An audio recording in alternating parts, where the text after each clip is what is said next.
All right, everyone.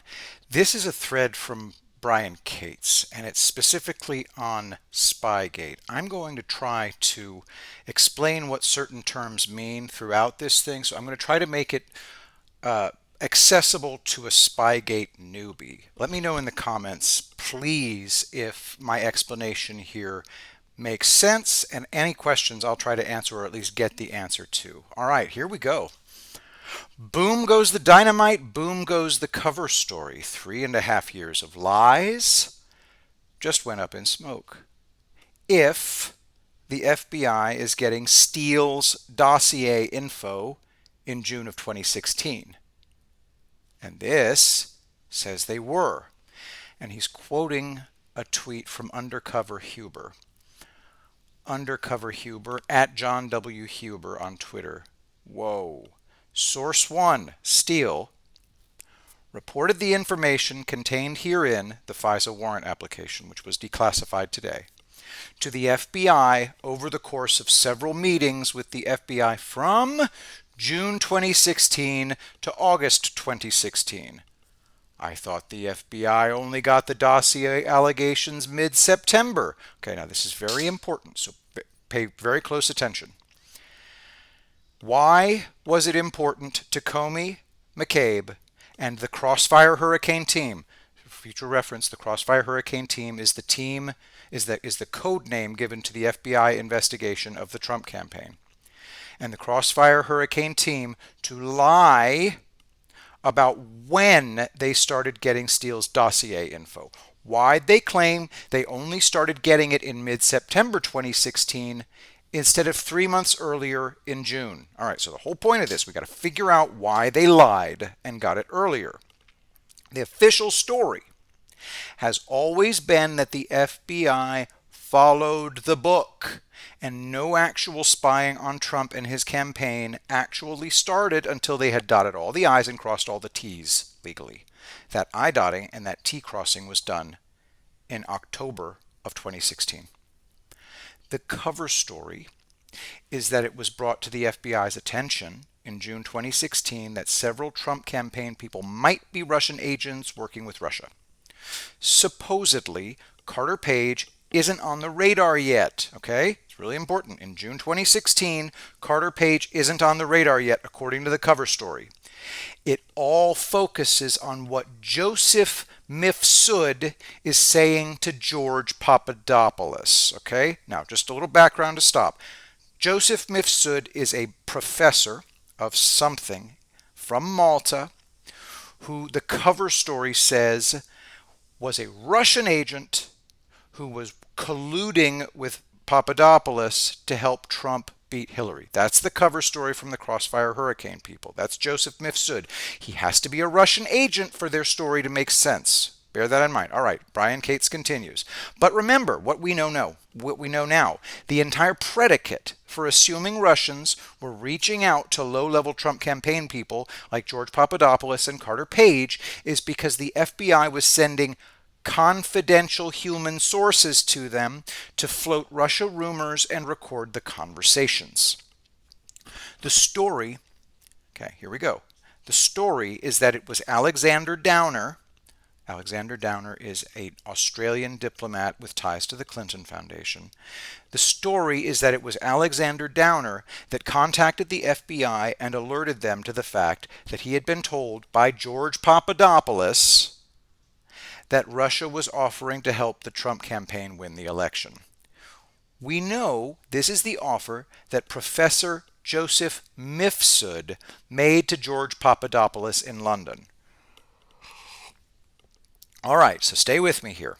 The entire strategy involved Joseph Mifsud posing as a Russian agent to George Papadopoulos, offering him information, and then Alexander Downer meets with George Papadopoulos, records him saying he got information from the Russians. Bam, you've got your criminal activity. Okay, that's the entrapment scheme that they were going for. The biggest mystery at the heart of this whole thing that nobody ever talks about or focuses on, how did they make such a radical shift from George Papadopoulos and Mifsud to Carter Page where it all goes from it's all about Mifsud's offer to George Papadopoulos to it's all about Carter Page. Okay? In June, they have a low-level Trump campaign staffer having a conversation about Russia helping Trump win the election by offering damaging info on Hillary Clinton. That's dynamite, right? You have an actual Russian agent involved reaching out to the Trump campaign direct. Well, here's the problem, as the latest revelations are showing us.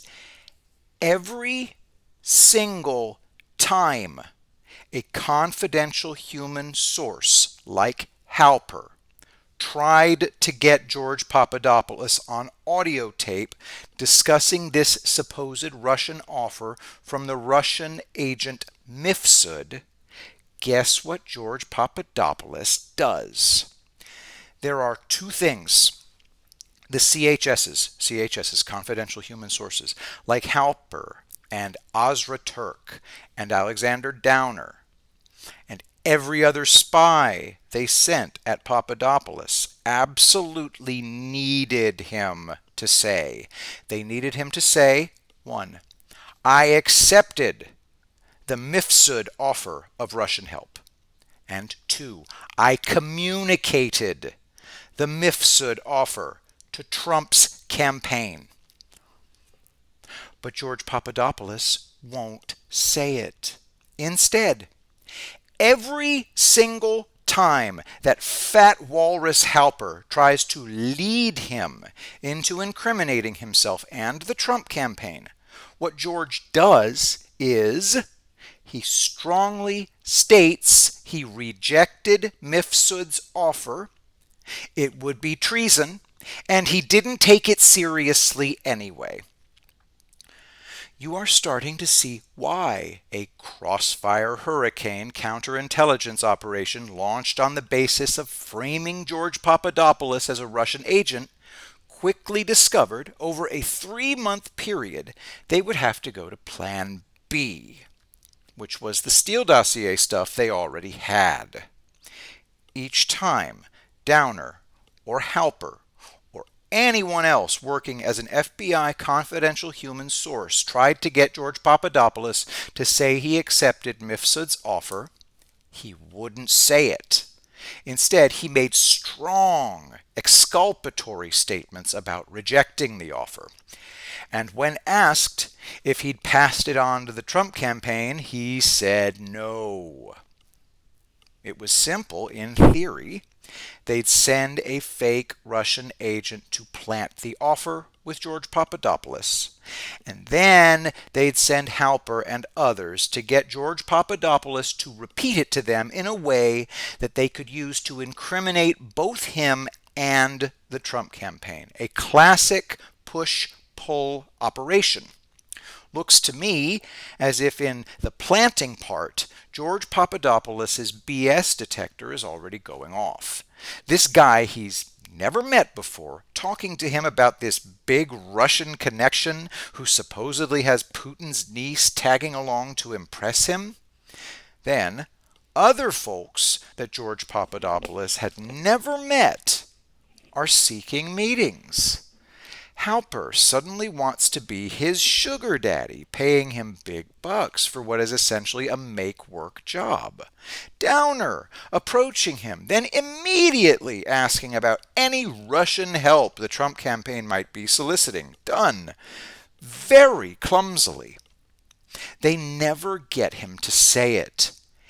Every conversation that's recorded, you can see the confidential human source trying to steer the conversation to get George Papadopoulos to say what they desperately need him to say, and he simply will not do it. If he had, then this entire Spygate scandal would have taken a far different turn early on. So, by September, they've run various CHSs and even an undercover intelligence agent, Ozra Turk, at this guy, and it's becoming clear they are not going to get him to repeat Mifsud's fake offer of Russian help in a way they can use for a legal FISA warrant. FISA warrant just means a warrant to spy on him and then Trump.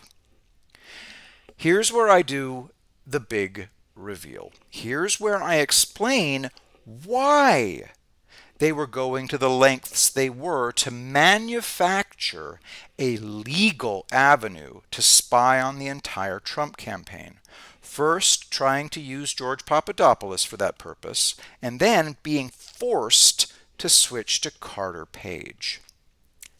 They had already been spying on the Trump campaign. All Trump's close associates, all top GOP members of Congress, and a whole lot of other people using illegal means involving electronic communications databases. But then somebody made them stop. And in the thread, it's got a big picture of head of the NSA at the time, Admiral Mike Rogers. The entire reason for these political partisans inside the federal government agencies to suddenly begin scrambling to manufacture a legal means to spy on certain people is because an observant Mike Rogers at the NSA had just cut them off from their illegal sources. Political partisans inside the DOJ, FBI, CIA, and elsewhere were using contractors to scan federal electronic communications databases and then having names unmasked, and none of this had to do with national security. It was all politically motivated spying. And then somebody blew the whistle. And when then director of the NSA, Admiral Mike Rogers, was alerted to this fantastic level of abuse of the 702 about queries, he shut the entire system down for a review, and prepared a report. The goons at the FBI suddenly had to find a new way to spy on political opponents. It is my speculation at this point that the political partisans, desperate to resume their spying on domestic political opposition after Rogers shut them out, turned to Stefan Halper to manufacture a case for accusing Trump campaign associates of being Russian agents. An op is quickly formed to bring in a fake Russian spy, Joseph Mifsud, to plant an offer with George Papadopoulos, which Halper will then easily move in to extract in an incriminating, recorded conversation. But neither Halper nor any of the other confidential human sources sent at George Papadopoulos can get him to say anything incriminating. Every single time they bring up Russia or try to steer George Papadopoulos into talking about the Mifsud offer, Papadopoulos makes strong exculpatory statements that make the conversations unusable. The Crossfire Hurricane team is unexpectedly forced to switch gears after multiple recorded conversations with Papadopoulos give them nothing they can use. They have to find a different case to make to the FISA court for a spy warrant which they'll use to spy on the entire Trump campaign. Understand what happened here. By the time they realize they are not going to be able to use the Mifsud planting the fake Russian offer with Papadopoulos operation to get a FISA warrant, the best plan B they have is highly problematic. Plan B ends up being Christopher Steele. They were sitting on this fake dossier since June of 2016. But not until late September, early October, is the Crossfire Hurricane team quickly scrambling to suddenly make leaks about Carter Page and preparing to use this fake dossier info to get the FISA warrant they were so hot to have.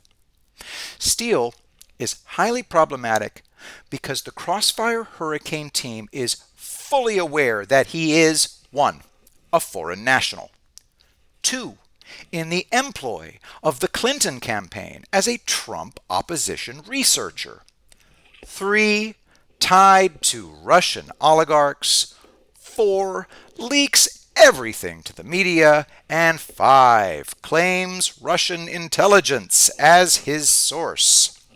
So, the Crossfire Hurricane team quickly has to form a plan how they are going to do 3 specific things. 1. Hide from the FISA court how their operation against George Papadopoulos, instead of proving Trump campaign collusion with Russia, ended with providing a ton of exculpatory statements. 2. Hide all this damaging info from the FISC, Foreign Intelligence Surveillance Court, about Steele, the confidential human source whose fake info they are about to use to get a surveillance warrant. And 3. Hide the truth about Carter Page from the Foreign Intelligence Surveillance Court, that he's actually a CIA asset who helped bust up a Russian spy ring. The FBI confidential human source team needs plausible deniability. They need to bring Steele in quickly by officially hiring him as a confidential human source so they can use his fake info to get their precious surveillance warrant, and then they need to dump him fast so they can claim later he wasn't here long. Let me remind you, when the FBI fired Christopher Steele as a confidential human source, a week after they'd use his fake dossier to get their warrant to spy on Carter Page, they brought him in, used him for a distinct purpose, and then dumped him fast. They knew this guy was toxic, and that they should not be using him for anything, and that all his info was unverified and fake. But hey, since Papadopoulos wouldn't stupidly incriminate himself on tape, this is where they were forced to go.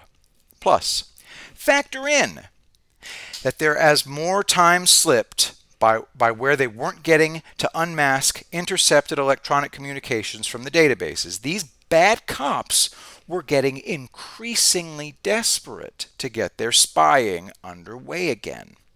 They lost 3 months trying to make the Mifsud Papadopoulos thing work. When they're forced to go to Steele and his fake dossier, the Crossfire Hurricane team sometimes has to go to comical lengths to try to hide the truth about Steele from others, like this incident that appears in DOJ IG's Horowitz FISA abuse report from last December. Evans shared his own feedback with the Office of Investigations unit chief and OI attorney, which included, among other issues, asking the Crossfire Hurricane team whether Steele is affiliated with either campaign and or has contributed to either campaign. All right, so they ask, when they're talking about using Steele as a source, they're investigating it. It's the FISA court. On October 7th, 2016, the OI unit chief emailed Evans's question to the team. And October 10th, Case Agent 1 addressed the second part of Evans's question, stating that Steele was most likely a foreign national and therefore unable to contribute to either campaign. All right, so that's a non-answer, right? Because Case Agent 1 did not fully address Evans's question, the OI asked the agent again on October 11th whether Steele was affiliated with and or had contributed to either presidential campaign. Again, the case agent answered only the second part of the question, confirming that Steele had not contributed to any campaign and was not a U.S. person. Evans told us that he remembered being somewhat frustrated and annoyed by this answer and asked the question a third time to be sure that nothing was missed in terms of any potential political bias on the part of the source. According to Evans, later in the day on October 11th, after OI circulated a new draft application, and in response to his questions, he and OI learned for the first time from the FBI that Steele had been paid to develop political opposition research. Nice. He told us that he recalled that he, the OI unit chief, and the OI attorney were all quite surprised by this new information and that it was frustrating that they had not been informed sooner. Evans said that the new information, coupled with the sensitive nature of the case, made him concerned that the source might have a bias that needed to be disclosed to the court. Consequently, Evans placed a temporary hold on the application so that OI could further explore and evaluate with the FBI the information OI had just learned. Read that high comedy in which Case Agent 1 furiously tries to keep from being nailed down on whether or not the confidential human source whose fake info his team was about to use to get a surveillance warrant on U.S. citizen Carter Page is affiliated with any of the campaigns in the 2016 election. The election was just weeks away, and these guys are frantic to get their surveillance of their political enemies started back up. When Hillary won, they wanted to be in position to help her launch her payback on Trump and company. I'm going to say that again, okay? When Hillary won, they wanted to be in a position to help her launch her payback on Trump and company. Dirt on Trump was going to be extremely valuable. And also, of course, in the extremely unlikely event that Trump won the election, the information they'd get from spying on him and his close associates and his transition team would be incredibly valuable when it came to sabotaging his administration and driving Trump from office. Right, Devin Nunes? Devin Nunes, member of the Trump transition team, got the shock of his life when he was shown unmasked electronic communication intercepts where names of Trump transition team members discussed domestic policy. These unmasked electronic communications had nothing to do with foreign policy or intel. There are safeguards and protocols and rules and laws, all specifically designed and formulated to prevent exactly what these electronic communications intercepts showed Devin Nunes that day back in March of 2017. This is not supposed to happen, ever. The very first use of the insurance policy after Trump won the election was to use these now perfectly legal electronic communication intercepts on Trump transition team members to do a leak of classified intelligence reports to the news media to target Trump's incoming national security advisor, General Michael Flynn. Understand, there was no crime here. The leak was about creating suspicion of a crime, which is why we got all the Logan Act blather right after a government official leaked the intel intercepts to Ignatius of the Washington Post. But this clearly demonstrates what the FBI and the Crossfire Hurricane team and officials at the DOJ, like Sally Yates, were going to use their legal spying on the Trump transition team to do. Plant leaks in the media and then use them to target people for investigations. And now, the curtain's been pulled back, and more evidence has emerged about the outright acts of fraud and suppression of evidence that was used by these goons and bad cops to start this entire Russiagate hoax. We go all the way back to the beginning and read the hilarious transcripts of Halper on the toilet, huffing and puffing while he tries to get George Papadopoulos to incriminate himself, and repeatedly failing as GP George Papadopoulos blurts out one exculpatory statement after another. I have no time to go in depth into how frantically these losers failed at just about everything, even the attempt to use John McCain to launder Steele's fake info and make it look like it was coming to the FBI from independent intel sources overseas. All right, that's the end of that part of the thread. We're going to call that part 1, and we will be back for part 2. Listen to it twice if you have to. I know it's complicated, but it is, quite simply, the greatest political crime in American history. Share if you enjoyed. Thank you.